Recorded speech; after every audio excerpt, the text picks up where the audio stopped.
안녕하십니까. 재미있는 소설 이야기 시간입니다. 오늘은 황순원님의 독짓는 늙은이에 대해서 살펴보도록 하겠습니다. 이 작품은 평생을 즉 하가리를 만드는 일에 바쳐온 한 노인의 집념과 그리고 그게 실패로 돌아가는 좌절과 절망을 통해서 어떤 치열하게 자기 자신과 대결한 인간의 비극적인 결말을 아주 감동적으로 보여주고 있습니다. 이 작품에서 가장 두드러진 갈등은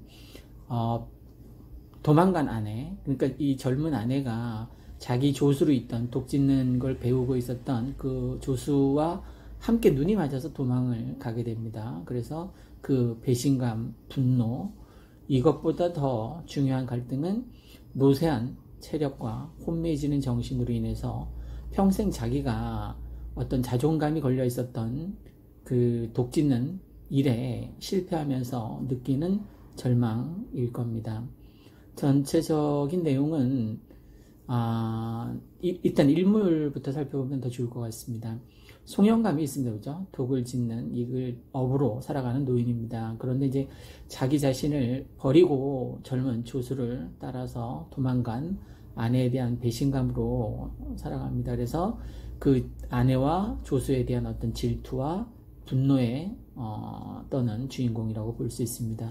어린 아들 생계를 위해서 안간힘을 다하지만 몸이 아프고 결국 독짓는 일마저 실패하고 결국 죽음에 이르게 됩니다. 아내가 있습니다. 젊은 조수와 눈이 맞아서 어린 아들과 늙은 남편을 버리고 도망간, 어떻게 보면 좀 못된 아내입니다. 조수가 있습니다. 송영감 밑에서 독짓는 일을 거들다가 송영감의 아내와 눈이 맞아서 이제 도망가는데 그 영감과 대척을 이루는 인물이라고 볼 수 있습니다. 전통적인 어떤 가치를 추구하는 그 노인의 어떤 대응하는 젊은 세대를 상징하는 인물이죠. 그리고 앵두나무집 할머니가 있는데 방불장수를 하는 인정이 많은 노인입니다. 아들 당손이를 부유한 집에 주선해서 보여주는 착한 노인입니다. 짧게 이야기를 이제 살펴보겠습니다.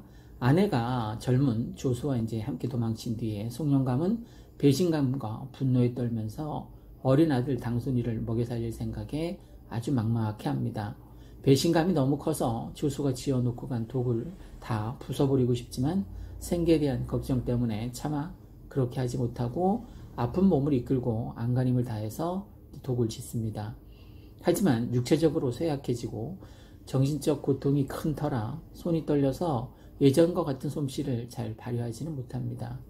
어느 날 송영감을 딱하게 여기던 앵두나무집 할머니가 찾아와서 아들 당손이를 다른 집에 보내는 것이 어떠냐고 이제 묻습니다. 이에 송영감은 화를 내면서 제안을 거절하고 생계를 꾸리기 위해서 다시 독 짓기에 몰두합니다.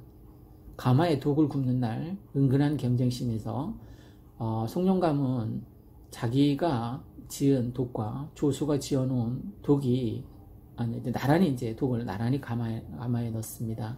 하지만 시간이 흐른 뒤 자신이 지은 독들만 깨지는 소리를 들으며 송영감은 결국 쓰러지고 맙니다. 다음날 정신을 차린 송영감은 앵두나무집 할머니에게 당손이를 좋은 자리에 보내줄 것을 부탁하고 당손이가 떠난 후에 가마 속으로 들어가서 자신의 깨어진 독들과 대신해서 이제 죽음을 맞이하는 것으로 끝납니다. 큰 핵심 내용은 어떤 전통적 가치를 추구했었던 송영감과 새로운 세대를 상징하는 조수와의 어떤 대립과 갈등, 그리고 결국은 전통을 고수하던 송영감이 자신의 어떤 자존심이 걸린 그 독짓기에서 실패하고 나서 좌절과 절망, 체념하는 내용이었습니다. 결국 근본적으로 도망간 아내와 조수에 대한 어떤 분노와 배신감이라고 볼 수 있겠죠. 그죠? 그래서 그 분노와 배신감을 전통적인 독짓기를 통해서 어떤 정신적인 가치를 이어나가려고 했지만 결국 죽음에 이르게 되는, 독을 대신해서 가마 안에서 어떤 최후를 맞는 송영감의 어떤 위대한 장인정신, 그 추구와 실패, 좌절, 절망을 그리고 있는 소설이었습니다. 이상 재미있는 소설 이야기 시간이었습니다. 감사합니다.